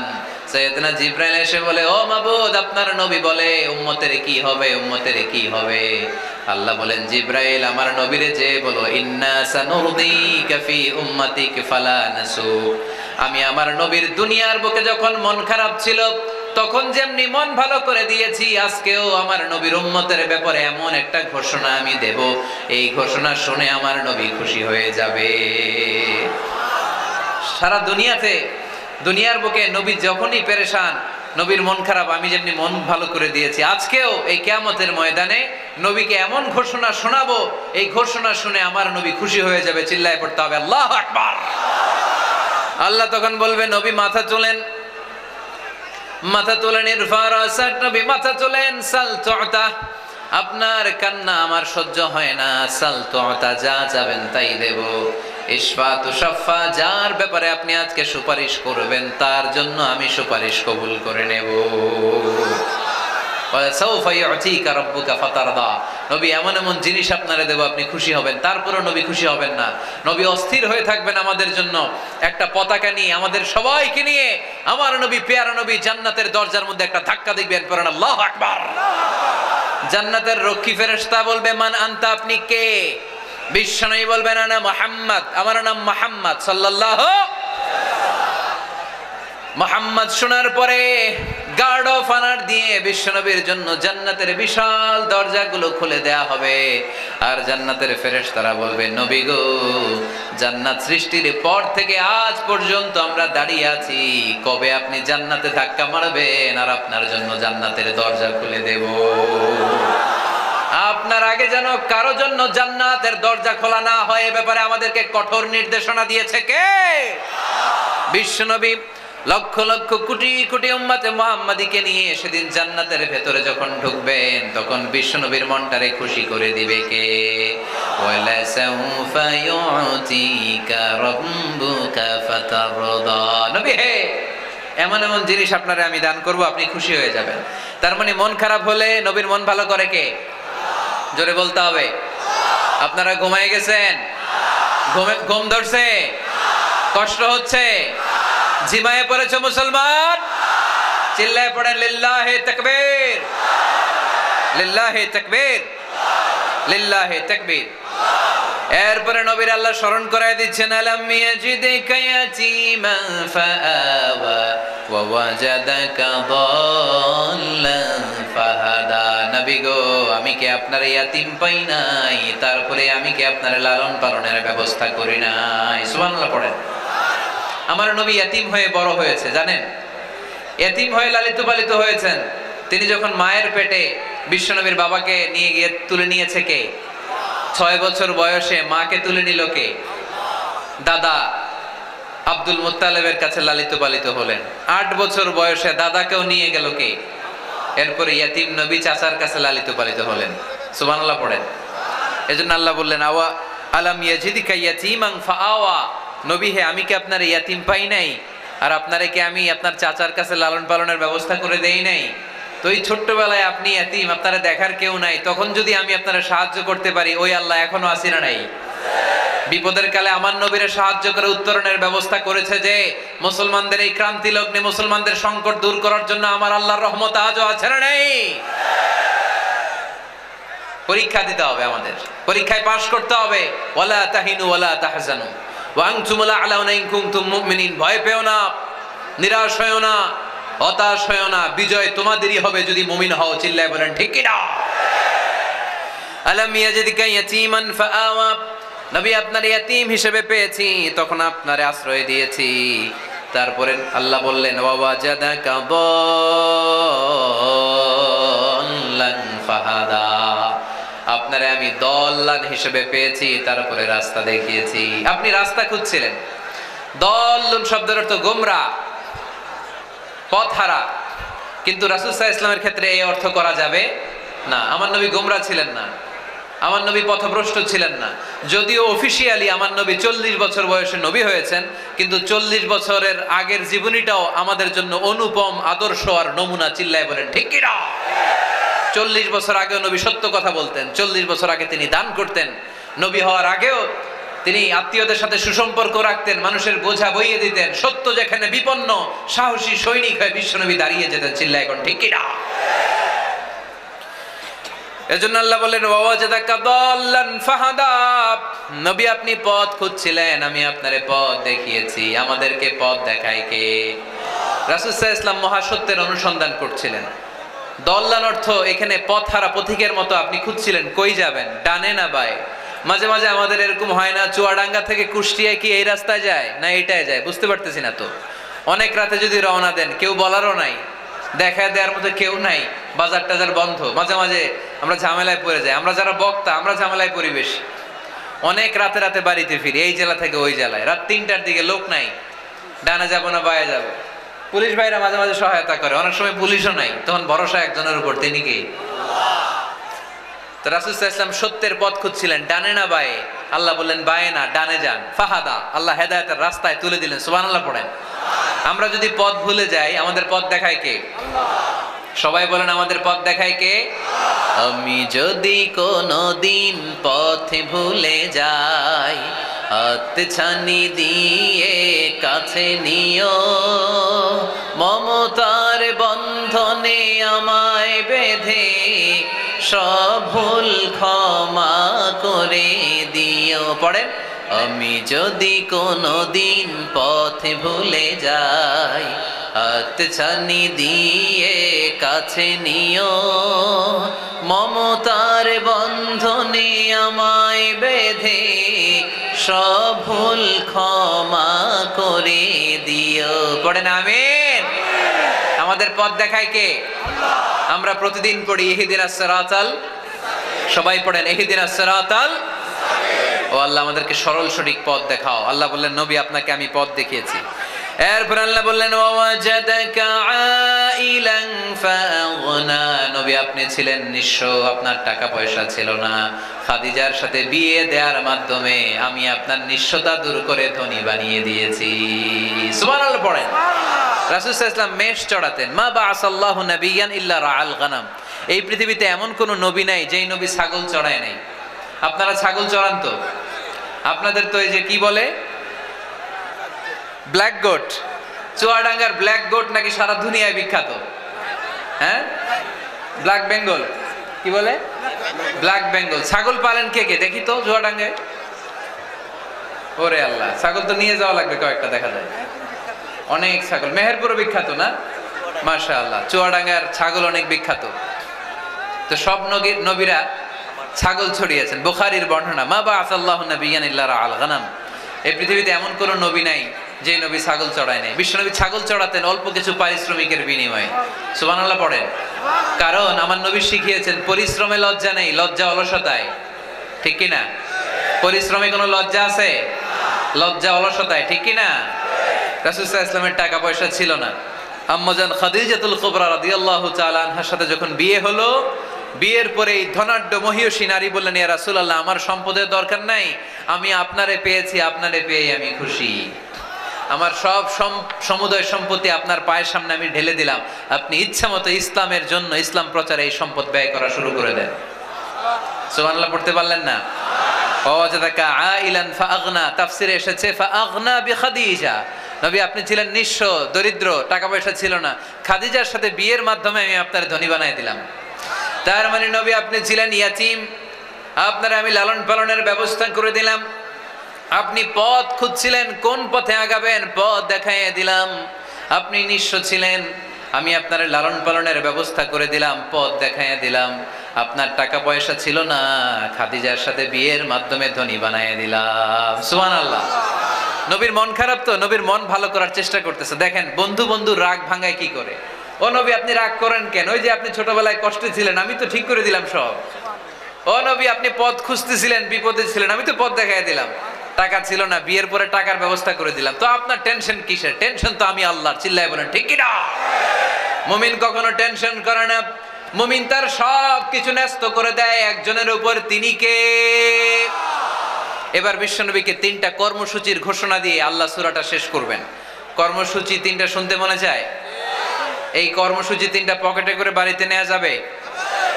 উত্তর হয় নাই, আওয়াজ হয় নাই। এই 3 কর্মসূচি নিয়ে আজকে বাড়িতে ফিরতে যাই, পারা যাবে? কর্মসূচি নাম্বার 1 আল্লাহ বলেন ফাআম্মাল ইয়াতীমা ফালা তাকহার। ও নবী কখনো এতিমদেরকে আপনি তাড়িয়ে দেবেন না। কর্মসূচি নাম্বার 1, এতিমদের সাথে খারাপ আচরণ করবেন। আপনাদের এলাকায় এতিমখানা আছে নাকি? আছে? টরিক ভাইয়ের মাদ্রাসায় আছে এতিম? আছে? মাশাআল্লাহ। তো এই যে এতিমদের সাথে খারাপ আচরণ করতে নিষেধ করেছে কে? আল্লাহ। ফাআম্মাল ইয়াতীমা ফালা তাকহার। নবী এতিমদের সাথে খারাপ আচরণ করবেন না, কারণ আপনি নিজেই এতিম ছিলেন, ঠিক কি না? এতিমদের সাথে আমরা ভালো আচরণ করব। এতিমকে ভালোবাসা মানে নবীকে ভালোবাসা, কারণ আমার নবী এতিম হয়ে বড় হয়েছেন। চিল্লায় বলেন ঠিক কি না?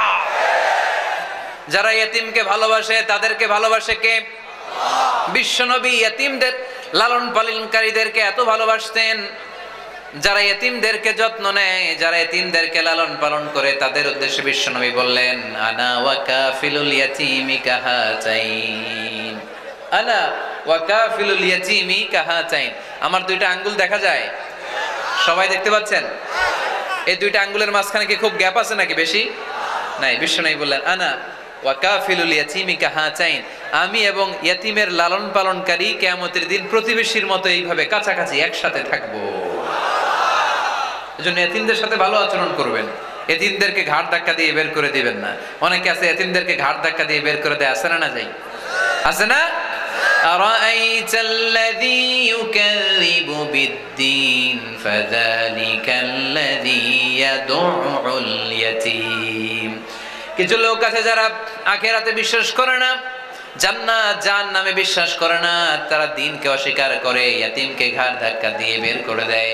বিশ্বনবী ইয়াতীম হয়ে বড় হয়েছেন, তাই বিশ্বনবীকে প্রথম কর্মসূচি দিলেন ফাআম্মাল ইয়াতীমা ফালা তাকহার। নবী হে কখনো ইয়াতীমকে ঘাড় ধাক্কা দিয়েন না, ইয়াতীমকে ধমক দিয়েন না, ইয়াতীমকে তাড়িয়ে দিবেন না। অনেকে আছে তাদের হৃদয় শক্ত, চোখ দিয়ে পানি নামে না। এরকম শক্ত হৃদয়ের মানুষ আছে না নাই? কান্না আসে না, হৃদয় নরম হয় না। এক সাহাবী এসে বললেন ইয়া রাসূলুল্লাহ, আমার হৃদয়টা বড় শক্ত, আমার কলবটা বড় শক্ত, আমার চোখ দিয়ে পানি নামে না, আমার হৃদয়টা আমি নরম করতে চাই, কি করে নরম করব? বিশ্বনবী বললেন হৃদয় নরম করতে চাও? ইরহামিল ইয়াতীম, ইয়াতীমের প্রতি রহম দিল হও। ওয়ামসাহ রাসা, ইয়াতীমের মাথায় হাত বুলিয়ে দাও। ওয়া আতঈমহু মিন তাআমিক, তুমি যা খাবে ওখান থেকে ইয়াতীমরেও খাওয়াও। তালিনু কলবুক, তোমার হৃদয়টারে নরম করে দিবে কে? ওয়া তুদরাকু হাজাতুক, তোমার মনের নেক মাকাসেদ পূরণ করে দিবে কে?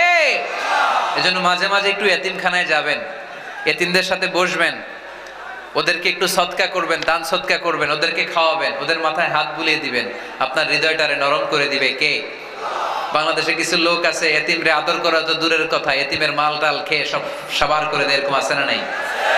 এতিমের সম্পদ খেয়ে ফেলে এরকম ডাকাইত আছে না নাই?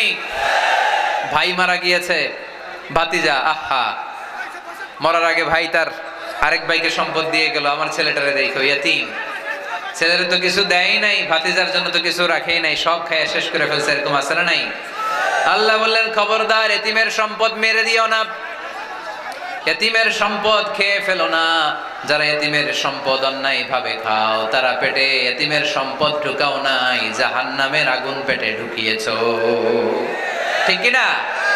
الذين يأكلون أموال اليتامى ظلما إنما يأكلون في بطونهم نارا وسيصلون سعيرا। যারা এতিমের সম্পদ অন্যায় ভাবে খায়, তারা এতিমের সম্পদ খায় নাই, খেয়েছে জাহান্নামের আগুন। কার কথা? আরো জোরে বলেন, কার কথা? এজন্য আমরা এতিমের সাথে খারাপ আচরণ করব না। চুয়াডাঙ্গার সম্পদশালী ভাইয়েরা এতিমের সাথে ভালো আচরণ করেন, এতিমের মাথায় হাত বুলিয়ে দেন, এতিমকে খাওয়ান। এতিমরে ভালোবাসা মানে আমার নবীরে ভালোবাসা, কারণ আমার নবী এতিম ছিলেন। ঠিক কি না? প্রথম কর্মসূচি এতিমদের যত্ন নিও। দ্বিতীয় কর্মসূচি ওয়া আম্মাস সাইলা ফালা তানহার। নবী হে, 2 নাম্বার কর্মসূচি, ভিক্ষুককে ধমক দিয়ে কখনো তাড়িয়ে দিও না। সুবহানাল্লাহ পড়েন। ভিক্ষুককে তাড়িয়ে দেয়া যাবে? দিতে না পারলে, আপনার কাছে না থাকলে ভদ্রভাবে বলবেন ভাই নাই, কিন্তু ধমক দিবেন কোনোদিন? দরজায় এসে যদি দাঁড়ায়, কিছু টাকা দেন, কিছু চাইল দেন, 2টা ডিম দেন, ধমক দিবেন? ধমক দিবেন? আপনারা বাড়িওয়ালা বানাইছে কে? উত্তর দেন না কেন? বাড়িওয়ালা বানাইছে কে? ওকে ভিক্ষুক বানিয়েছে কে? ওকে বাড়িওয়ালা বানিয়ে আপনারও ভিক্ষুক বানাতে পারতো কে? গাড়ি দিয়ে আমরা রাস্তায় ছুটি, জ্যামের মাঝখানে যখন আটকায়, অনেকে এসে টাকা চায়, সুযোগ হলে দিয়েন, ধমক দিয়েন না, মনে কষ্ট দিয়েন না। খবরদার, এতিমের মনে যদি কষ্ট লাগে, আপনার দুনিয়াও শেষ, আখিরাতও শেষ। ঠিক কি না? খবরদার, যারা ফরিয়াদি, যারা সাইল, যারা ভিক্ষুক, যারা হাত পাতে, তাদের সাথে খারাপ আচরণ করো না। নবী হে, তাদেরকে ধমক দিও না। তোমার গাড়ি যখন জ্যামের মধ্যে আটকে যায়, পথবঞ্চিত শিশুরা, সুবিধা বঞ্চিত শিশুরা গ্লাসের সামনে এসে নক করে, বলে স্যার 2টা টাকা দেন, কিছু খাবার দেন, কিছু খাই নাই, যদি পারেন দিয়ে দেন, ধমক দিয়েন না। কারণ ওরে পথ শিশু বানাইছে কে? রাস্তার ফকির বানাইছে কে? আপনাকে গাড়িতে বসে আরাম করার সুযোগ দিল কে? ওরে গাড়িতে বসানোর সুযোগ আল্লাহর আছে না নাই? আর আপনারে ভাঙ্গা থালা হাতে দিয়ে রাস্তায় নামাইতে আল্লাহর কয় ঘন্টা লাগে? চিল্লায় বলো মুসলমান, কয় ঘন্টা লাগে? 1 সেকেন্ডও লাগে না। এজন্য ওয়া আম্মাল ইয়াতীমা ফালা তাখহার ওয়া আম্মাস সাইলা ফালা তানহার। এতিমকে গলা ধাক্কা দিয়ে বের করে দিও না, আর ফরিয়াদিকে তাড়িয়ে দিও না। খবরদার। সব শেষে আল্লাহ বললেন ওয়া আম্মা বিনিআমাতি রাব্বিকা ফাহাদ্দিস। নবী হে, আল্লাহর যত নিয়ামত আপনি পেয়েছেন, নিয়ামতগুলোর বর্ণনা করে দেন। সুবহানাল্লাহ পড়েন। ওয়া আম্মা বিনিআমাতি রাব্বিকা ফাহাদ্দিস। আপনার রবের দেয়া নেয়ামতের বর্ণনা করেন। আল্লাহ যে নেয়ামত দিয়েছে এটা বর্ণনা করলে দোষ নাই। আল্লাহ আপনারে টাকা দিয়েছে, আপনি শুকরিয়া করেন আর বলেন আলহামদুলিল্লাহ, আল্লাহ দিয়েছে আমারে, এটাতে কোনো গুনাহ আছে? না, বরং আল্লাহ আদেশ করেছে, ইন্নাল্লাহা ইউহিব্বু আইয়ারা আসারা নি'মাতিহি আলা আবদি। আল্লাহ তাআলা তার বান্দাকে কি নেয়ামত দিল, তার একটা নমুনা আল্লাহ তার বান্দার মধ্যে দেখতে চায়। আপনি কোটি টাকার মালিক, আপনি ছিঁড়া কাপড় পরতে পারবেন? আপনি কি কিপটামি করলে কি আল্লাহ খুশি হবে? না। আপনি যদি ধনী হন, আপনার পোশাকে, আশাকে, চলনে, বচনে ওই ধনীর একটা পরিচয় থাকতে হবে। আপনি বলবেন আল্লাহ আমাকে গাড়ি দিয়েছে, আলহামদুলিল্লাহ, শুকরিয়া করবেন। আল্লাহ আমাকে বাড়ি দিয়েছে, শুকরিয়া করবেন কার? নেয়ামত করলে বাড়িয়ে দেয় কে? নেয়ামতের শুকরিয়া যখন আদায় করা কোনো বান্দা শুরু করে দেয়, নেয়ামতের বাড়ি ধারা আরো বাড়িয়ে দেয় কে? লা ইন শাকারতুম লা আযীদান্নাকুম। যদি শুকরিয়া করো আমি বাড়িয়ে দেব। ওয়ালা ইন কাফারতুম ইন্না আযাবি লাশাদীদ। আর যদি নাশুকরি করো, জেনে রেখো তা আমার আযাব, আমার গজব, আমার শাস্তি, আমার পানিশমেন্ট বড় কঠিন। ওয়া আম্মা বিনি'মাতি রাব্বিকা ফাহাদ্দিস। 3 নাম্বার কর্মসূচি, হে নবী, আপনি নিয়ামতের শুকরিয়া করার পাশাপাশি নিয়ামতের বর্ণনা দেন। কি নিয়ামত আপনি পেয়েছেন এটা আপনি বলে বেড়ান, আর শুকরিয়া করবেন একজনের, তিনি কে? তাহলে প্রথম কর্মসূচি ছিল ইয়াতিমের সাথে ভালো আচরণ করতে হবে। ঠিক কি না? চুয়াডাঙ্গার ভাইয়ের, আমরা কি ইয়াতিমের সাথে আজ থেকে ভালো আচরণ করতে পারবো? 2 নাম্বার কর্মসূচি, ভিক্ষুককে তাড়িয়ে দেয়া যাবে না, ধমক দেয়া যাবে না। আর কোনোদিন কোনো ফরিয়াদিকে, কোনো ভিক্ষুককে কি আমরা ধমক দেব? 3 নাম্বার, বিপদে আপদে সব সময় শুকরিয়া করব একজনের, তিনি কে? এই সূরা দোহা আমাদের জন্য যে মেসেজ বা শিক্ষা রেখে যায় সেটা হচ্ছে, কখনো হতাশ হওয়া যাবে না, কখনো নিরাশ হওয়া যাবে না। চুয়াডাঙ্গের ছেলেরা, কখনো হাল ছেড়ে দেয়া যাবে না। মুমিন ভরসা রাখে একজনের উপর, চিল্লায় বলতে হবে তিনি কে? আল্লাহ আমাদের সবাইকে কথাগুলো বোঝার আমল করার তৌফিক দান করুক, আমরা পড়ি আমিন। সুশৃঙ্খলভাবে যাতে সবাই একটু সময় দিতে হবে, সুশৃঙ্খল ভিন্ন জমা। কিছু বলবেন? আপনি কিছু বলবেন? না, এই ছেলেটা মুসলিম হবে। আপনারা কি আমি ওঠার আগেই আমার সামনে থেকে এইভাবে চলে যাবেন এই নিয়ত করে আসছিলেন বাড়ি থেকে? তাহলে বসেন। আপনাদের এই এলাকার কৃতি সন্তান শাহিদুজ্জামান টরিক ভাই আপনাদের জন্য একটা সুসংবাদ নিয়ে আসছে। এই সুসংবাদ না শুনেই চলে যাবেন? চলে যাবেন? দোয়া না করে চলে যাবেন কে কে? এরকম বিশৃঙ্খলা করে দেখি তো আপনাদের চেহারাগুলো। যাবেন কেউ? বসেন। মাহফিল শেষ করে আজকের মাহফিল একটা ইতিহাস হয়ে থাকবে চুয়াডাঙ্গা জেলার জন্য। আমরা এই ইতিহাসের অংশীদার হতে চাই, ঠিক কিনা? আপনারা বসেন, আপনাদের জন্য সুসংবাদ আছে। আজকে আপনারা যারা এই মাহফিলকে সার্থক করেছেন, কোরআনের কথা শোনাবার ব্যবস্থা করে দিয়েছেন, এই কোরআনের কথা শুনে কোরআনের ছায়ায় আলোকিত হতে চায় একজন হিন্দু ভাই। সে কিন্তু অনেক শিক্ষিত, ফিলোসফিতে অনার্স পড়ে গভর্নমেন্ট কলেজে। সে ইউটিউব দেখে বিভিন্ন কোরআনের আলোচনা দেখে সে উইলিংলি হয়েছে। সে কিন্তু যেতে তেন না, অনার্সে ফিলোসফিতে চুয়াডাঙ্গা গভর্নমেন্ট কলেজে পড়ে। ওকে আমি কিছু বলার সুযোগ দিব, বলে দেব অশিক্ষিত হয়েছে। এক ভাই দুই বোন ওরা কিন্তু সে অনার্স ফার্স্ট ইয়ারে পড়ে ফিলোসফি। এটা বলে দেব ও ইউটিউব দেখে কোরআনের কথা দেখে দেখে আপনার আলোচনা শুনে আলহামদুলিল্লাহ পড়ি সবাই আওয়াজ করে, আবারও পড়ি আলহামদুলিল্লাহ। এর চেয়ে বড় নেয়ামত কি আমাদের জন্য হতে পারে? এর চেয়ে বড় সৌভাগ্য কি চুয়াডাঙ্গাবাসীদের জন্য হতে পারে? ছেলেটা অনার্স প্রথম বর্ষে পড়ে চুয়াডাঙ্গা গভর্নমেন্ট কলেজে, ফিলোসফিতে অনার্সে সে পড়ে। ছেলেটার নাম হচ্ছে শ্রী রনি কুমার দাস, পিতা খোকা কুমার দাস, মাতা সুমিরানী। আচ্ছা, সরোজগঞ্জ। রনি কুমার দাস, বালিয়াকান্দি, সরোজগঞ্জ। শাহিদুজ্জামান টরিক ভাই আমাকে জানালেন এই ছেলেটা ইউটিউবে আমার আলোচনা শুনে, কোরআনের কথা শুনে শিক্ষিত ছেলে, সে মোটিভেটেড হয়েছে এবং সিদ্ধান্ত নিয়েছে সে ইসলামের সুশীতল ছায়াতে আসতে চায়। আমরা আমাদের ইসলাম ধর্মে তাকে স্বাগত জানাই। ও নিজেই কিছু বলতে চায়। নিজে কিছু বলতে চায়? আচ্ছা, কুমার দাস তুমি কিছু বলতে চাও? বলতে চাও? সম্মানিত ভাইরা, আমার সামনে উনি দাঁড়িয়ে আছেন, উনি আপনাদের উদ্দেশ্যে কিছু বলতে চান। উনি যেন তেন ছেলে না, উনি চুয়াডাঙ্গা গভর্নমেন্ট কলেজে দর্শনে অনার্স পড়ে। উনি কেন ইসলাম ধর্মের প্রতি উনি কেন আকৃষ্ট হলো, ওনার কাছ থেকে শোনেন। রনিত, আপনাকে কি কেউ জোর করেছে? আপনাকে কি জোর করে বলেছে এটা হতে? আপনি কেন এই ফিলিংসটা আপনার মধ্যে আসলো আপনি বলেন। আসসালামু আলাইকুম।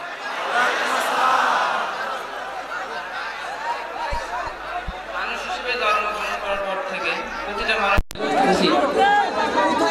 সঠিক পথে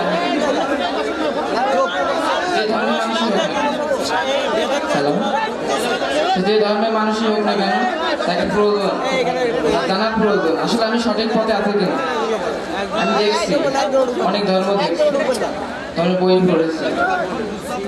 আমাকে সব থেকে ভালো লেগেছে মহাগ্রন্থ কোরআন শরীফ।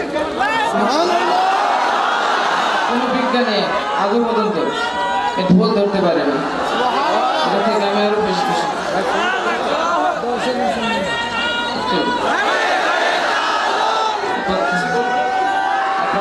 ইউটিউবে আরো অনেক আলোচনা শুনেছি।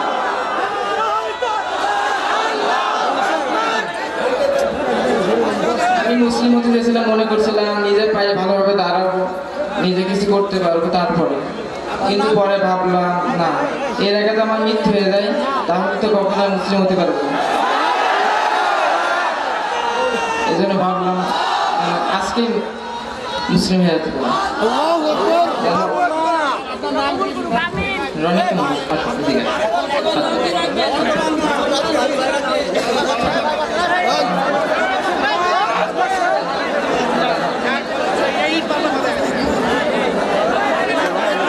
রনি কুমার দাস, আওয়াজ করবেন না কেউ। ছেলেটির নাম হচ্ছে রনি কুমার দাস। আমরা রনি কুমার দাসকে ওয়েলকাম জানাই ইসলামে। রনি কুমার দাস আমি তোমাকে জিজ্ঞেস করতে চাই যে ইসলাম ধর্মে আসার ব্যাপারে কেউ কি তোমাকে প্রেসার দিয়েছে? নিজ ইচ্ছা এসেছো? তুমি কি ইসলামের বিধিবিধান, ইসলামের যে বৈশিষ্ট্য, সৌন্দর্য, এগুলো দেখে আকৃষ্ট হয়ে, সেলফ মোটিভেটেড হয়ে, নিজে স্বেচ্ছায় সজ্ঞানে সিদ্ধান্ত নিয়ে আজকে কালিমা পড়ে মুসলমান হতে চাচ্ছ? কেউ তোমাকে প্রেসারাইজ করে? আমাকে প্রেসার করে, তুমি স্বেচ্ছায় মুসলমান হতে চাও? তুমি কি এফিডেভিট করেছো? রেজিস্ট্রি করা হয়নি। গণপ্রজাতন্ত্রী বাংলাদেশ বাংলা লিঙ্কে পার্ট টাইম জব করে, খুব হার্ড ওয়ার্কিং ছেলে। তো গণপ্রজাতন্ত্রী বাংলাদেশ সরকারের যে ধর্মান্তরিত হওয়ার পদ্ধতি, তুমি হিন্দু ধর্ম থেকে যদি মুসলিম হতে চাও তোমাকে এফিডেভিট করে তোমার নাম চেঞ্জ করতে হবে একজন লয়ারের সাথে যোগাযোগ করে। এই সার্বিক বিষয়ে আমি আমাদের প্রিয় বড় ভাই শাহিদুজ্জামান টরিক ভাইকে দায়িত্ব দিতে চাই। আলহামদুলিল্লাহ। এবং টরিক ভাই, আপনি ওর খোঁজ খবর রাখবেন। ইসলাম জানার জন্য, বোঝার জন্য যে সমস্ত বইপত্র কিনে দেওয়া দরকার, যা যা করা দরকার, এই রনি কুমার দাসকে আমি আপনার হাতে দিলাম। এখন আমরা তাকে একটা নাম চুজ করবো। রনি, তোমার কি কোনো পছন্দের নাম আছে যেটা তুমি রাখতে চাও? রনি কুমার দাস। আপনার নামে নাম রাখতে চাই, যেহেতু আপনার এখান থেকে উদ্বুদ্ধ হয়েছে। আচ্ছা, টরিক ভাই বললেন যে তুমি কি আমার নামই পছন্দ করতে চাও? মোহাম্মদ মিজানুর রহমান রাখতে চাও, অন্য নামও রাখতে চাও? মোহাম্মদ মিজানুর রহমান, আপনি যেটা দিবেন। আব্দুর রহমান।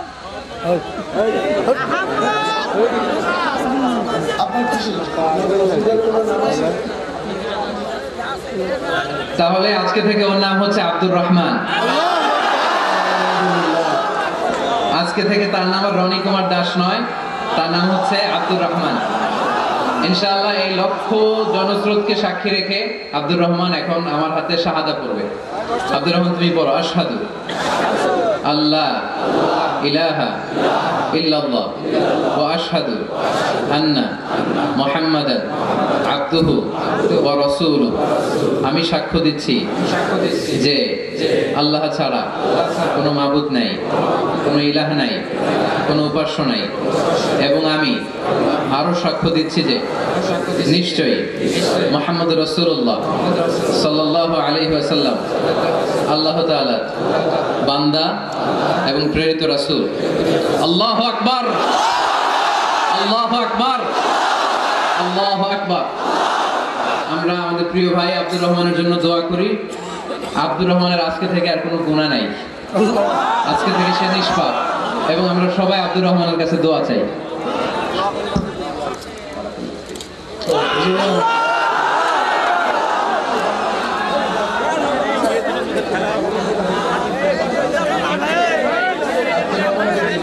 আচ্ছা, পুলিশের একজন ভাই কোরআন এবং হাদিসের কিছু বই কেনার জন্য 500 টাকা আজকের এই প্রোগ্রামে আব্দুর রহমানের হাতে দিয়েছে। আলহামদুলিল্লাহ পড়ি সবাই। আমরা আব্দুর রহমানের জন্য দোয়া করি। পড়াশোনা শেষে আমাদের শাহিদুজ্জামান টরিক ভাই, আমাদের প্রিয় ভাই আব্দুর রহমানের টেক কেয়ার করবে। আমরা শাহিদুজ্জামান টরিক ভাইয়ের জন্য দোয়া করি। আলহামদুলিল্লাহ বলি। আজকের মাহফিলটি সফল, কি বলেন? আলহামদুলিল্লাহ। আবু জার গিফারি, আপনাদের চুয়াডাঙ্গার কৃতি সন্তান বক্তা, সে 1000 টাকা দিয়েছে। আলহামদুলিল্লাহ, আলহামদুলিল্লাহ। অনেকে অনেক টাকা পাঠাচ্ছেন, ঠিক আছে। পরে আমাদের শাহিদুজ্জামান টরিক ভাইয়ের হাতে আপনারা তাকে যারা সহযোগিতা করতে চান এটা দিয়ে দেবেন ইনশাআল্লাহ।